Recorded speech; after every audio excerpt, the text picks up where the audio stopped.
कुरान करीम की बहुत ही मशहूर और मारूफ आयत मुक़द्दसा पढ़ी है। अल्लाह रब्बुल कायनात इरशाद फरमाता है, वमा खलक़तुल जिन्ना वल इंसा इल्ला लियअबुदून। हमने जिन्नातों को और इंसानों को इसलिए पैदा किया है कि वो मेरी इबादत करें। किस लिए पैदा किया है? जोर से बोलिए, किस लिए पैदा किया है?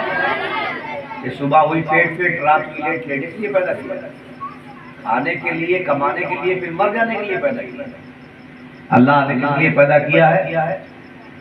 परवरदिगार आलम ने इंसानों को और जिन्नातों को इसलिए पैदा किया है कि वो उसकी इबादत करें, इबादत करें, उसके सामने सजदा करें, उसकी बारगाह में झुकें, उसके फरमान के मुताबिक जिंदगी गुजारें। आका करीम अलैहिस्सलातु वस्सलाम इरशाद फरमाते हैं, नमाज मेरी आंखों की ठंडक है, कुर्रतु ऐनी फिस सलाह। नमाज ने मेरी आंखों की ठंडक है। अब हुजूर से मोहब्बत का मतलब ये है कि जिससे मोहब्बत की जाए उसे खुश किया जाए। हम किसी से मोहब्बत करते हैं दुनिया में, तो हम कोशिश करते हैं कि जिससे हम मोहब्बत करते हैं वो इम्प्रेस हो जाए, वो खुश हो जाए, वो हमारी बात मान ले, वो उसकी तवज्जो मुझे मिलने लगे, वो मेरी तरफ तवज्जो करने लगे, वो मुझे पसंद करने लगे, मैं उसे पसंद करता हूँ। लेकिन बात तो तब कमाल की है कि सामने वाला मुझे पसंद करने लगे, सामने वाला मुझे चाहने लगे। और जब सामने वाला चाहने लगता है तो मोहब्बत काबिल हो जाती है, मोहब्बत कंप्लीट हो जाती है। और जब मोहब्बत कंप्लीट हो जाती है तो इंसान अपने मकसद में कामयाब हो जाता है। हज़रात, बस यही हाल, इसी निजाम को अपनी नजर में रखे। अल्लाह रब्बे कायनात फरमाता है, हमने जिन्नातों को, इंसानों को इसलिए पैदा किया है कि वो मेरी इबादत करें, वो मेरी परस्तिश करें, वो मेरी बारगाह में झुके, वो सजदा और रुकू करें, वो ज़कात दें, वो रोजा रखें, वो हस्ब हैसियत अगर वो इत्तिकात हो जाए उनके ऊपर और वो साहिबे निसाब हो जाए तो हज करें, वो साहिबे हैसियत हो जाए तो ज़कात दे, नमाज के अहकाम को समझे। हज़रात गिरामी, ये सच्ची मोहब्बत बंदे की तभी काबिल होती है जब बंदा अपने रब को राजी करने के लिए लग जाता है। आप ईमानदारी के साथ जरा गौर फिक्र कीजिए, अल्लाह रब्बे कायनात इस कायनात को बनाया किसके लिए बनाया है? हमारे लिए बनाया है। ये जमीन पर हम चलते हैं, इस जमीन पर हमने बिल्डिंग बनाई है, इस जमीन पर हमने घर बनाया है, बुनियाद रखी है, और बुनियाद रखने के बाद एक बेहतरीन इमारत खड़ी की है। इमारत बनाने के बाद आपने गौर किया होगा, आप अपना पैसा मेहनत की कमाई लगाते हैं और घर के अंदर टाइल्स लाते हैं, मार्बल लगाते हैं, डेकोरेशन करते हैं, डेकोरेट करने के बाद उस घर को सजा देते हैं। अब ईमानदारी के साथ बताइए, पूरा घर सज गया, पूरा घर बन गया है, फासिलिंग हो चुकी है, टाइल्स मार्बल लग चुका है, सारा घर चमक चुका है, लेकिन एक चीज की कमी अभी है। आप कहेंगे वो कौन सी चीज है जिसकी कमी है? तो मियां वो कमी नमाज की है। किस चीज की? वो कमी लाइट की है, वो कमी लाइट की है।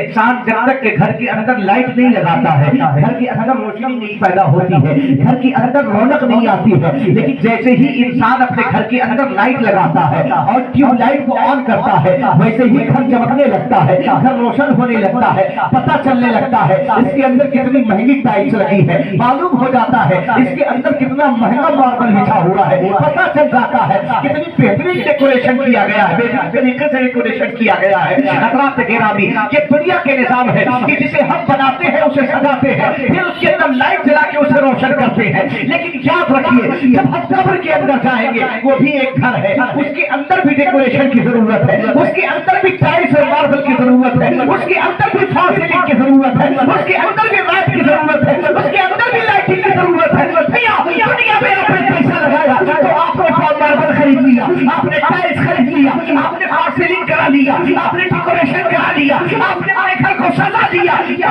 कर लिया, आपने बेहतरीन कालीन बिछा दी है, कुर्सियां लगा दिया है, टेबल लगा दिया है, सब कुछ लगाने के बाद आज जब कोई देखता है तो कहता है मास्टर साहब आपका घर तो बड़ा अच्छा है, हजरत आपका घर बड़ा आलीशान है, बड़ी कीमती चीजें आपने लगा रखी है, ये दुनिया की चीजें हैं। लेकिन याद रखिए, जिस दुनिया के अंदर आंख आपकी बंद हो गई, चार होकर लोग दुनिया से लेकर आप जाएंगे और कब्र के अंदर कब्र कर देंगे, वो कब्र अंधेरी कोठरी होगी, अंधेरा कमरा होगा, अंधेरे कमरे के अंदर न कोई टाइल्स होगी, न कोई मार्बल होगा, न कोई लाइट होगी। अब जरा रुक कर यहीं पर बात करने की इजाजत चाहता हूँ। जरा गौर कीजिए, जब इंसान घर बना लेता है, घर बनाने के बाद अगर लाइट नहीं होती है तो घर काटता है, घर घबराता है। आप थोड़ी देर के लिए रुकिए, घर की तरफ न जाइए। आप देखिए आपके पास मोबाइल है, आपके पास मोबाइल है, आपके पास बड़ा से बड़ा मोबाइल, महंगे से महंगा मोबाइल है। आपके पास 5,000 का मोबाइल है, काम वही करेगा। 10,000 का मोबाइल है, काम वही करेगा।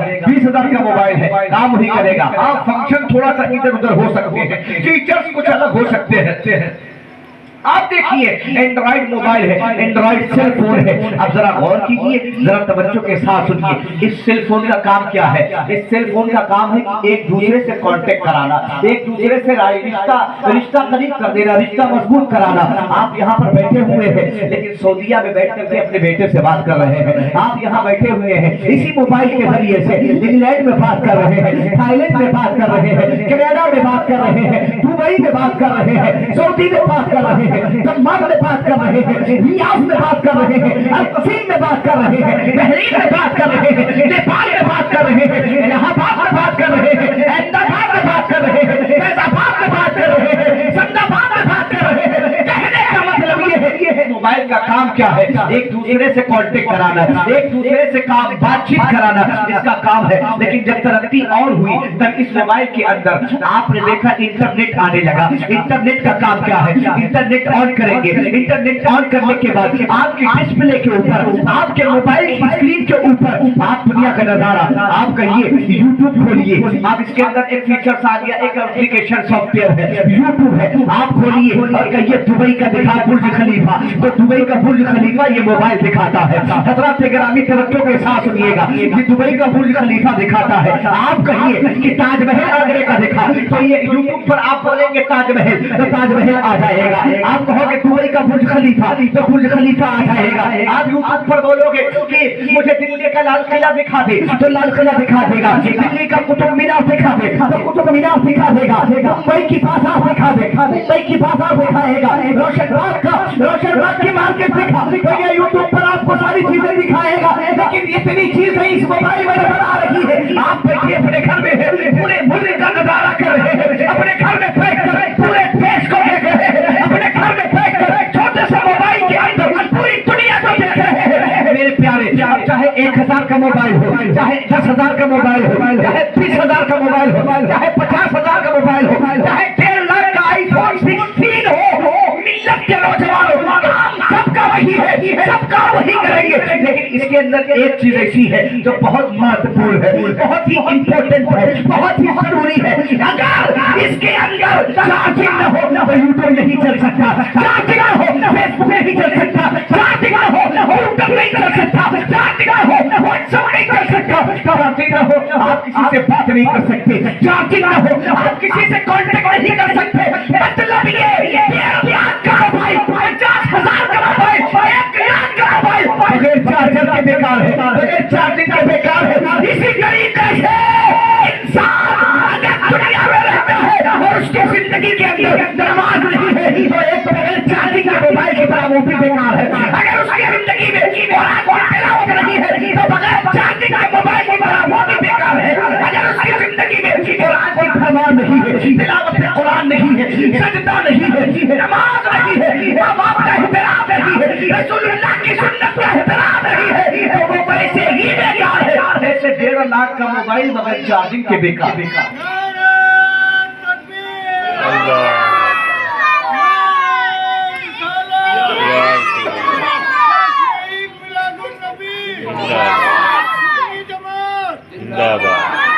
हज़रात गिरामी, मैं अर्ज़ ये कर रहा था कि एक मोबाइल इतनी महंगी चीज है, आप इस पर बैठकर सब कुछ देख ले रहे हैं, लेकिन एक छोटा सा चार्जर है, अगर उसको लगा के इसको चार्ज नहीं करते हैं तो ये रुकवा है।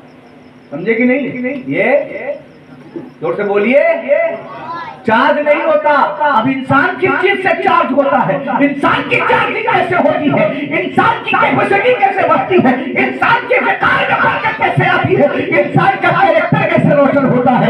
इंसान का किरदार कैसे चमकदार होता है? तो किसी और चीज से नहीं होता है। नमाज पढ़ता जाता है, चेहरा चमकता जाता है, नमाज पढ़ता जाए, नमाज पढ़ते चले जाओ, सीना चमकता जाएगा, नमाज पढ़ते चले जाओ, दिल चमकता जाएगा, नमाज पढ़ते चले जाओ, कलेजा चमकता जाएगा, नमाज पढ़ते चले जाओ, दुनिया चमक जाएगी, आखिरत नमाज पढ़ते जाओ, खुदा की इज्जत की कसम दुनिया भी समझ जाएगी, आखिरत भी समझ जाएगी। हुजूर नबी अकरम सल्लल्लाहु अलैहि वसल्लम इरशाद फरमाते, नमाज मेरी आंखों की ठंडक।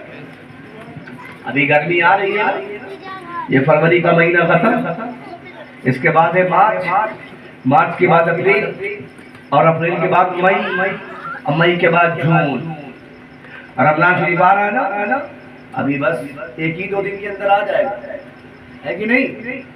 आ जाएगा ना, एक ही 2 दिन के अंदर आ जाएगा रमजान शरीफ।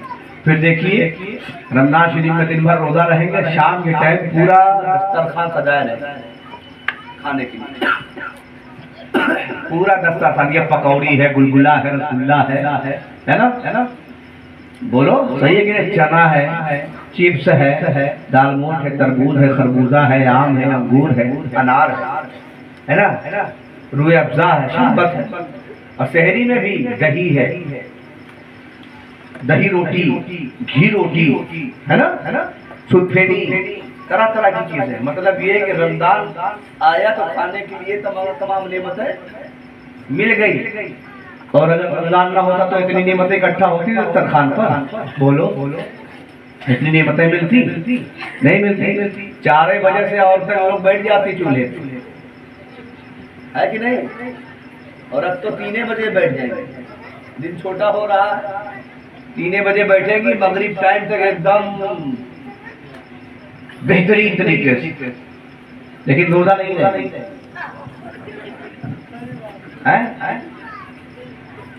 देख तारीफ है, तारीफ लेख तारीफ है।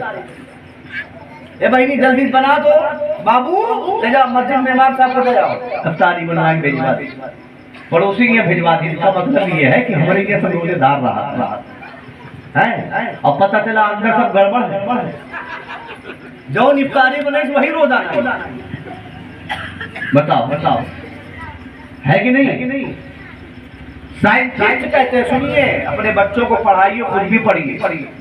हाँ, बहुत सारी औरतें, बहुत सारे मर्द जब एज ज्यादा हो जाते, उम्र ज्यादा हो जाते, तो कहते आप कहाँ पढ़ी है? अब तो निकल कर लड़के बच्चा देखा ना, मरियम मुँह भरता हो गया।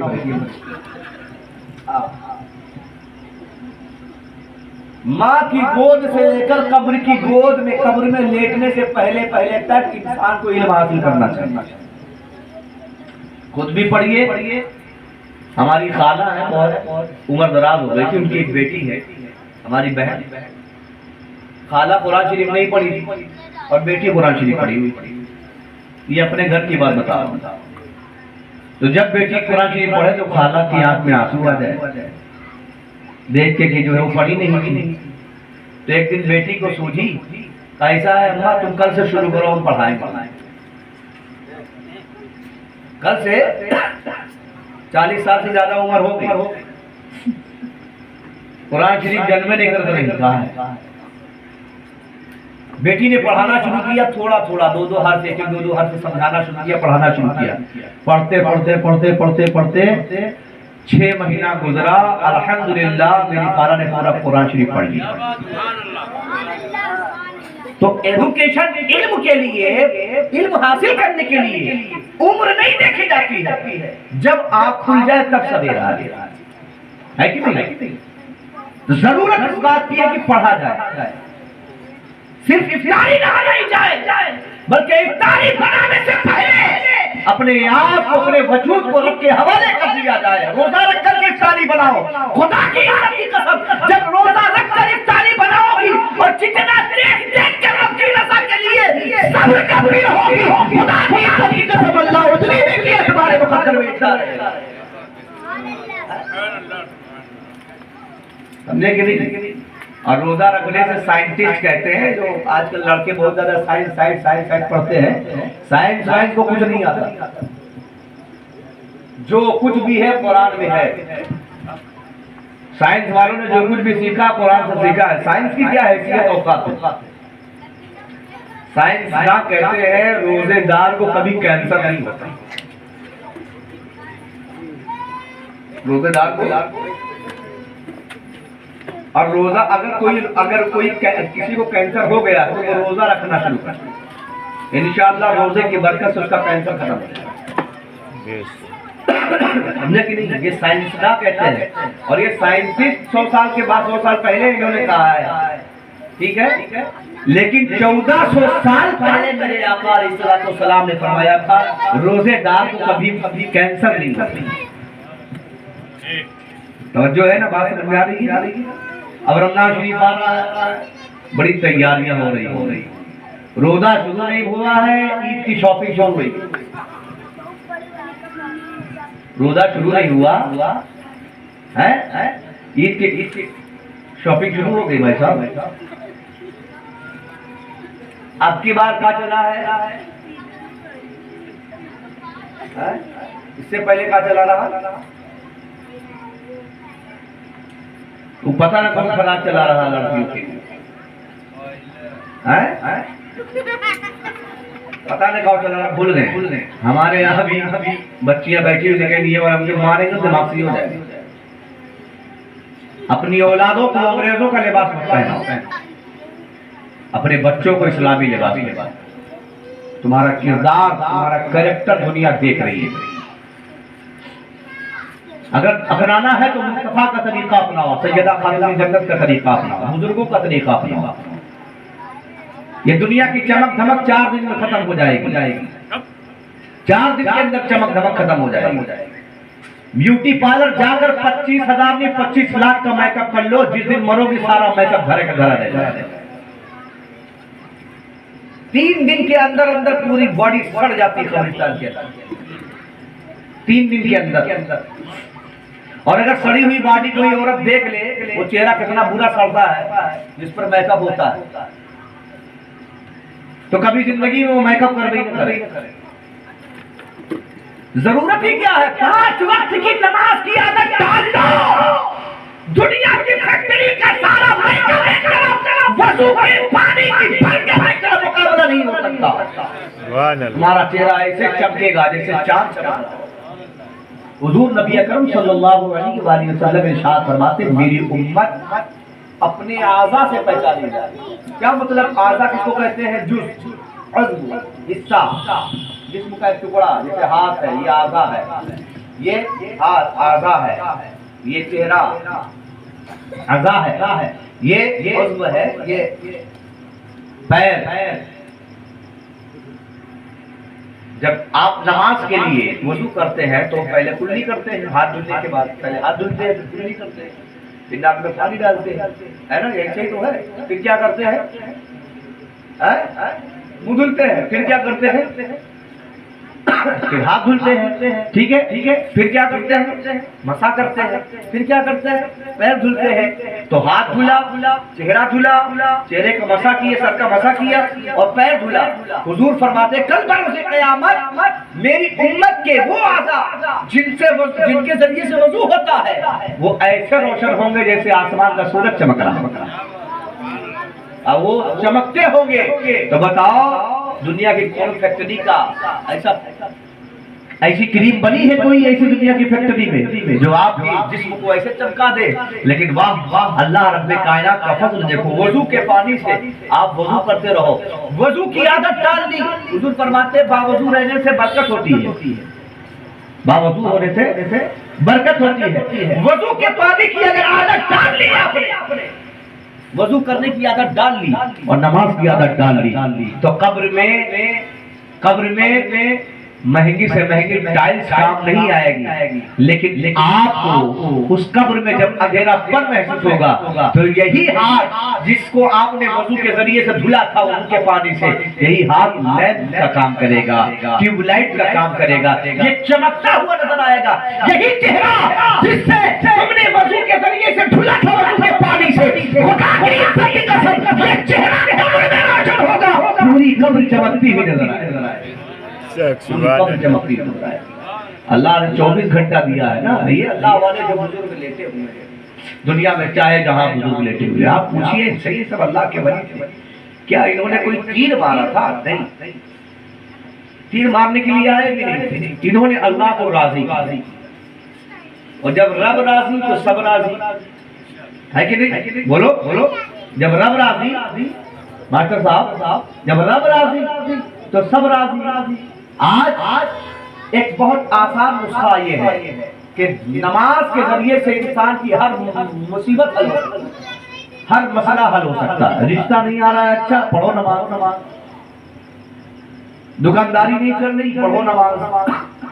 कारोबार डिस्टर्ब चल रहा है, पढ़ो नमाज।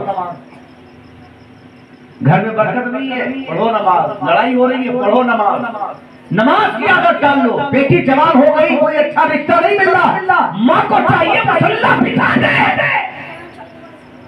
दर बदर इनसे न कहे भैया हमारी बिटिया के लिए रिश्ता देखो बढ़िया, उनसे कहे हमारी बिटिया के लिए रिश्ता देखो। नहीं, जरूरत नहीं किसी से कहने की। वो किसने पैदा किया है, उसने तुम्हारे रिश्ते का भी इंतजाम किया है। बस शर्त ये है कि उसकी बारगाह में सही तरीके से मांगो, वो रिश्ता खुद तुम्हारे पास चल कर है कि नहीं? बोलिए बोलिए, नहीं है ना? लेकिन अब तो मांगत कम है, दिखावत ज्यादा।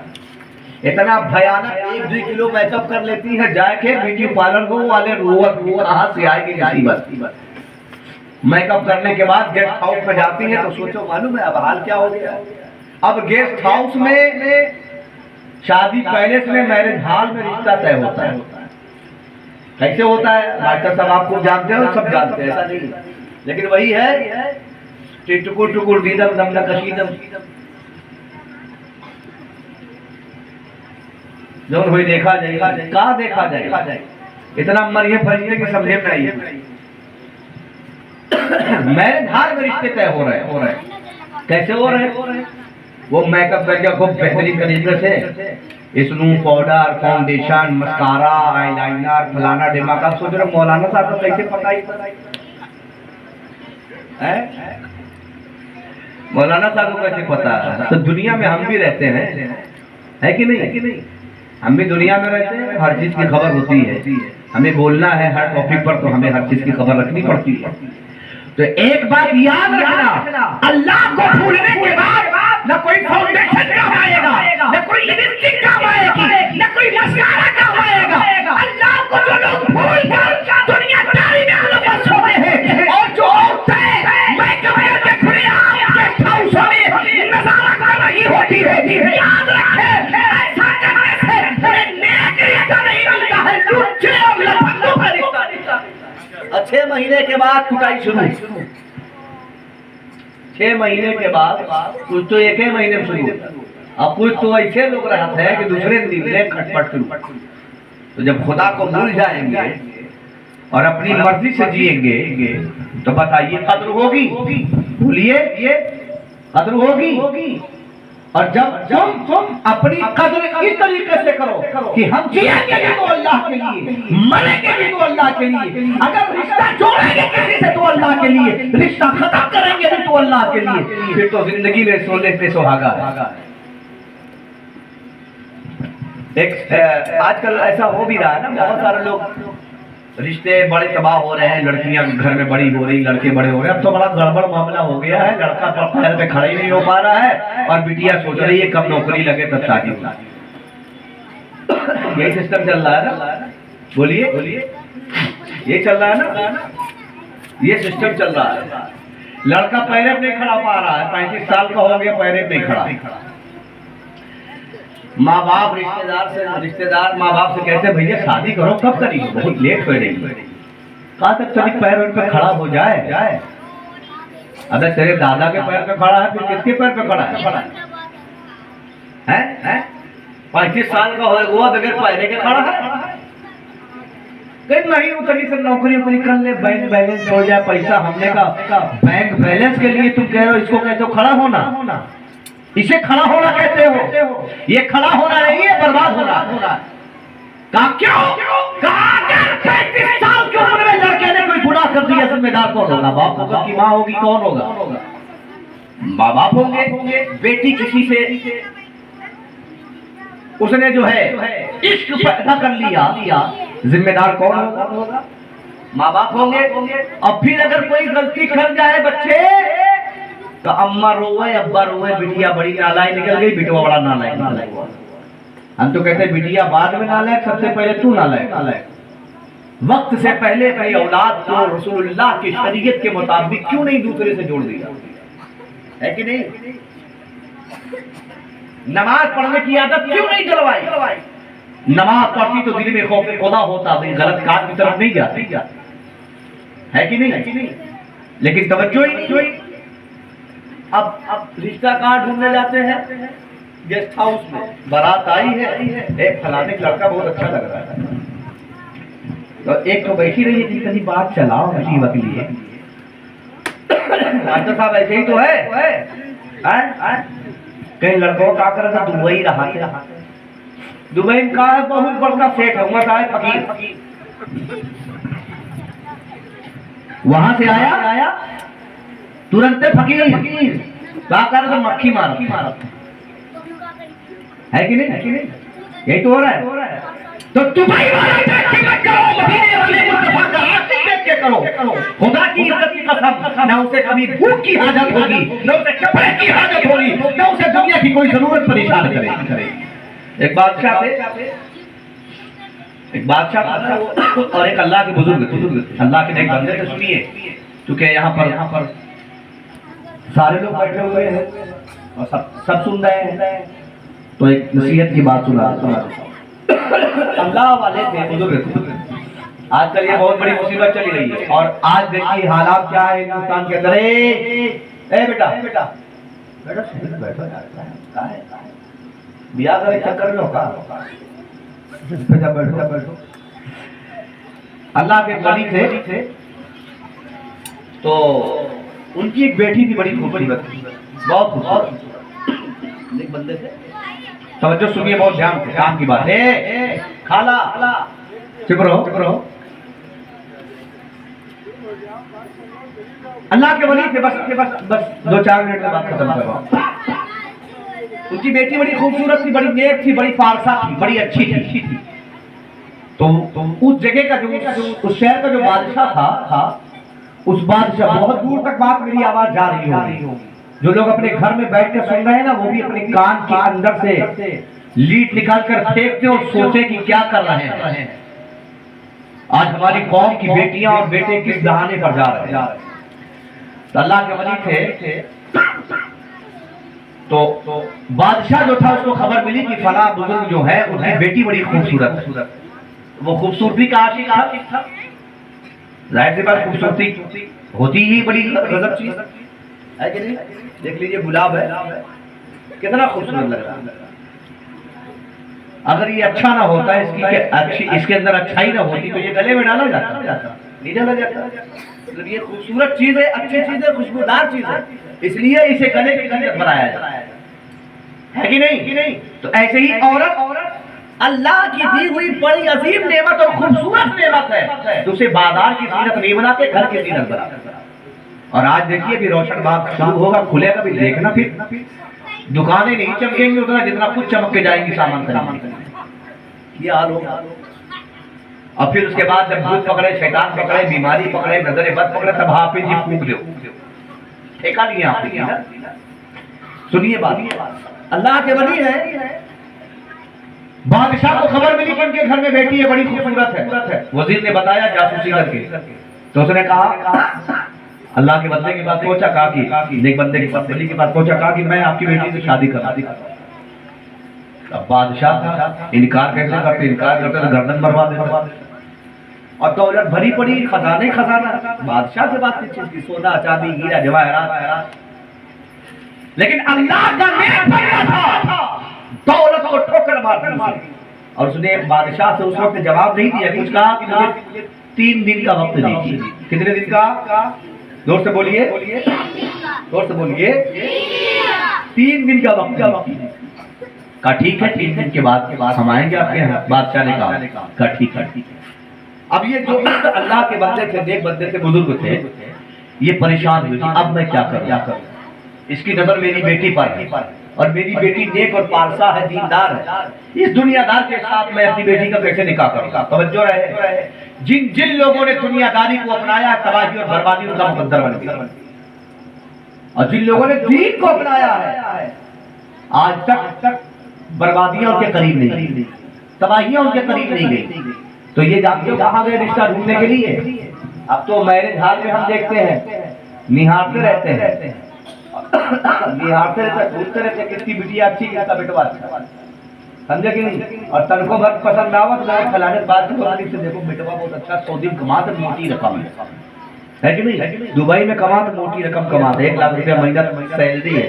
तो इस सैलरी के साथ ब्याह कर दिया, लड़के साथ थोड़ी ना। तो यही हमारे सैलरी खत्म, ब्याह खत्म, रिश्ता खत्म। और अगर एक तीन डाल के आप शादी करें तो जब तक तीन बाकी रहेगा तब तक मित्र बाकी, और जिसके सीने में तीन उतर जाता है फिर उसे कभी छोड़ता नहीं है अकेला। अल्लाह वाले बाहर निकले, आप क्या करें, परेशान। तो ये मस्जिद में गए। कहाँ गए? जोर से बोलो, कहाँ गए? बोलो ना भाई। मस्जिद में गए। एक दिन गए, देखा एक नौजवान है, फटे पुराने कपड़े पहने हुआ है और नमाज के लिए आया। फजर में आया, फिर जुहर में गए, जुहर में आया, असर में गए, असर में आया, मगरिब में आया, इशा में गए, इशा में आया। लगातार देखते रहे, 2 दिन हुआ, 3 दिन हुआ। देखा कि ये लड़का पाबंदी के साथ नमाज पढ़ रहा है। तवज्जो के साथ सुनिए, पाबंदी के साथ नमाज पढ़ रहा है, पाबंदी के साथ नमाज पढ़ रहा है। ये बुजुर्ग उसके पास पहुंचे और कहा, शहजादे ये बताओ क्या नाम है? उसने अपना नाम बताया।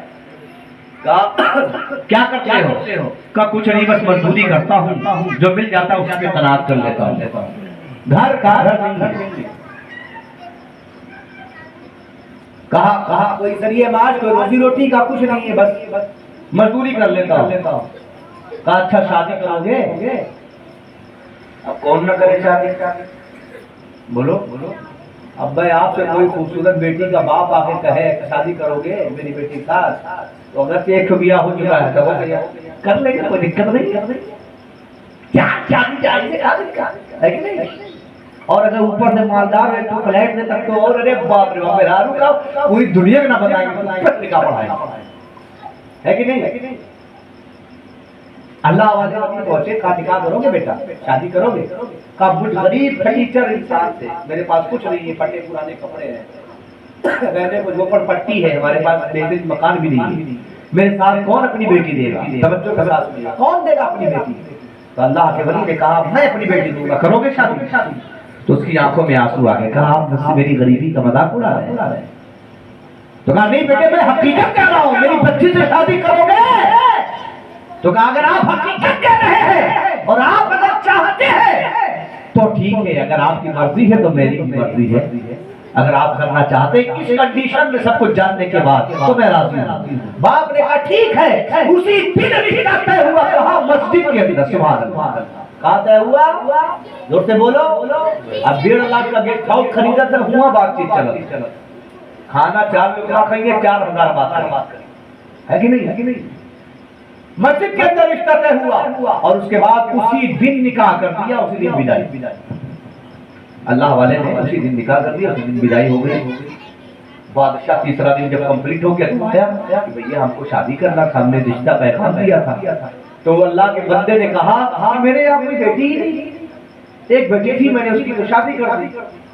दौलत से कैसे अपने आप को बचाए, अपनी बच्ची को बचाया? अल्लाह वालों ने कभी दौलत को मदद नहीं किया है। यही वजह है कि दुनिया में अब तक उनका नाम रोशन है और सुबह कयामत तक उनका नाम रोशन रहेगा। जो दीन को पसंद करते हैं, दुनिया को नहीं पसंद करते। रिश्ता होता है। बेटी भी कितनी लाजवाब, सुनिए, बेटी भी वैसी होनी चाहिए। बाप अच्छा होगा, माँ अच्छी होगी तो औलाद अच्छी होगी। बाप गड़बड़, महतारी गड़बड़ तो बेटवा लफंगा, बिटिया नचनिया, डांसर बिटिया। और अगर चाहिए कि हाँ औलाद अच्छी निकले तो माँ उम्मीद से हो, माँ बनने वाली हो, तो उसी वक्त से उसको चाहिए कि ये जो आने वाली औलाद हमारी पेट में पल रही है, इस औलाद की अभी से तरबियत शुरू हो जाए। कुरान की तिलावत शुरू कर दे, नमाज की पाबंदी शुरू कर दे, रोजा रखने लगे, दुरूद शरीफ पढ़ने लगे, उठे बैठे तो अल्लाह का जिक्र करे, उसके रसूल पर दुरूद और सलाम पढ़ती रहे। कोई गलत बात ना करे, कोई गलत बात सुने ना, किसी गलत काम की तरफ चले ना। जो भी करे अल्लाह उसके रसूल की मर्जी के मुताबिक करे। खुदा की कसम 9 महीने के बाद वो पैदा होगा, बेटी पैदा होगी, या तो वो वली बनेगी या वली पैदा। लेकिन ऐसा हो ही नहीं। अब तो होता क्या है, अब्बा ने जो है डिस्प्ले दे दी इतनी बड़ी सोनी वाली, है ना, डिस्प्ले दे दिया है, टीवी बढ़िया बेहतरीन एलसीडी, और एसी लगी है, सोफा सेट तो आराम का मिलाई है, क्या दिक्कत है? सोफे पे ये खाट के साथ बैठे और रिमोट चलाए, रिमोट चला तो रिमोट पर पाकिस्तानी ड्रामा। अम्मा बनने वाली है मेरी, शादी हो गई, माँ बनने वाली है, उम्मीद से है, और देख रही है क्या पाकिस्तानी ड्रामा, पूरा दिमाग ड्रामे में लगा हुआ। सास से लड़ाई हो रही है, बहू से लड़ाई हो रही है, झगड़ा हो रहा है, ननद भौजाई में है, देवरानी जेठानी में खूब भयानक चल रही है, घमासान लड़ाई चल रही है, पूरा ध्यान से देख रही है, एकदम बहुत ध्यान से, और देखते देखते पूरा ध्यान उस पर लगा है, और उस दिमाग का जोर औलाद के ऊपर हो रहा है। उधर ड्रामा देख रही है और आने वाली औलाद ड्रामा करेगी ड्रामा, तो जो है ना। और इत्तेफाक फिर चैनल पलटा तो निकल आवा सीरियल है, तो नागिन है, नागिन वाला, उधर नागिन दस रही है, आई नागिन देख रही है, और अपनी औलाद को नागिन बना रही। भैया नागिन देखोगे, नागिन दिमाग में बसे रहेगा तो दिमाग के असरात जो होंगे वो बेटे के ऊपर, औलाद के ऊपर होंगे, तो नागिने की तरफ भागी ना। देखी जो बहुत खतरनाक मोहल्ले की नागिन है, वही के साथ वो नाग का जाके सेटिंग हुई है कि नहीं? तो नागिन बंद करो, अपने घर में मौला अली का किरदार लाओ, सिकमा खानों के अंदर की सीरत लाओ, ताकि बेटा पैदा हो, तो है ना अल्लाह का आशिक हो, बेटी पैदा हो, हाथों जन्नत की बहुत करीब बन जाए, फिर तो बेड़ा पार हो जाए, है कि नहीं? समझे कि नहीं? बात समझ में आई? अब बेटी का भी नेक थी, सुनिए, बाप नेक तो बेटी नेक, माँ बाप नेक होते हैं जिसके ना उसकी बेटे बेटियां नेक होते। और ये कहावत है कि शेर के घर में शेर पैदा होता है ना, ऐसे नेक के घर में नेक पैदा होता है, लेकिन शर्त यह है कि दिखावे वाला नेकी ना होए, हकीकत वाली नेकी। हाँ, दिखावे वाली हुई तो ऊपर से कुछ अंदर से कुछ, मटेरियल गड़बड़ है, पैकिंग अच्छी है, अंदर माल खड़ा है कि नहीं? बेटी की शादी हुई, जब शादी हो गई, विदाई हो गई, घर चली गई, तो बादशाह को जवाब दे दिया कि मेरे यहाँ एक बेटी थी, खत्म हो गई, उसकी शादी हो गई, अब कोई है नहीं यहाँ पर, सिस्टम खत्म। बादशाह चला गया, हमारी क्या कमी थी उसके पास, लेकिन अल्लाह वाले ने उसके साथ शादी नहीं किया। आज हमारे यहाँ कौन आ जाए इसे आप लेके पूछो मत, भाई वो सोचिए कर ले जल्दी दिया, बहने कर ले, डांट के बाद जबरदस्ती राजी कराई। अम्मा नाराजी हो वो हुक्म मस्का लगाई है, अब्बा नाराजी हो हुक्म मस्का लगाई है, खूब लगाने के बाद ये अरे आपा कर ले, हम लोग की लाइफ समझ गए, बहुत पैसा है, दूल्हा भाई का सब कुछ करवाए हैं, बिजनेस है, दूसरे की दौलत पर फूल रहे हो।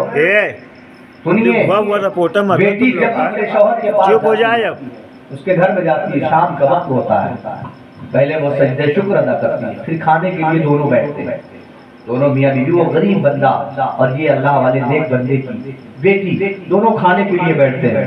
तो बेटी कहती है खाना शुरू करें, तो दो रोटियां होती हैं, तवज्जो के साथ सुनिए, दो रोटी होती है, एक रोटी उस लड़के ने, यानी उस लड़की के शौहर ने एक रोटी को उठाकर रख दिया अच्छी तरीके से, और एक रोटी के दो टुकड़े किए, आधी अपनी बीवी को दिया, आधी अपने हाथ में लिया, और खाना जैसे शुरू करना चाह रही थी, बीवी ने रोक लिया। कहिए बताओ, ये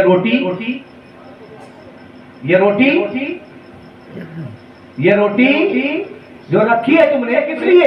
कहा ये कल के लिए है। तो बेटी ने कहा जिसका ईमान इतना कमजोर हो मैं उसके साथ नहीं रह सकती। अरे मियां तुमको जानना ये चाहिए, सोचना ये चाहिए कि जिस खुदा ने आज दिया है खुदा कल भी देने वाला है, वो कल भी देगा। कल का इंतजाम किस लिए है? अगर ये रोटी घर में रहेगी तो मैं नहीं रहूंगी।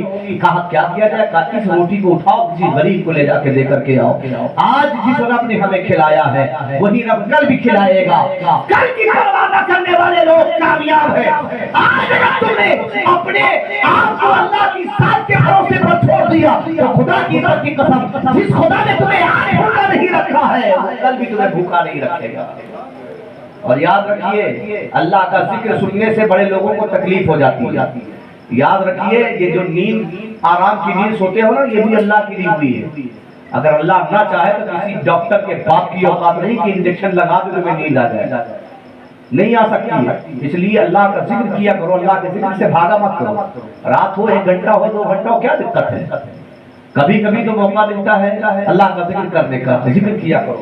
इबादत से गाफिल मत रहो। दुनिया 4 दिन की खत्म हो जाने वाली है। दुनियादारी की तरफ मत जाओ। अपने बच्चों को दीन सिखाओ, कुरान पढ़ाओ। हम ये नहीं कहते डॉक्टर मत बनाओ, इंजीनियर मत बनाओ, लेकिन सबसे पहले अपनी औलादों को दीन सिखाओ, कुरान सिखाओ। जो बच्चा कुरान पढ़ करके डॉक्टर बनेगा, उसकी दवाइयों में अल्लाह शिफा रख देगा। जो बेटी कुरान पढ़ने के बाद डॉक्टर बनेगी, अल्लाह उसके हाथ में शिफा रख देगा। जिस मरीज के लिए वो इलाज का इरादा करेगी, अल्लाह उसे शिफा कर देगा। लेकिन शर्त यह है कि पहले अपने बच्चों को भी इस्लाम बताओ।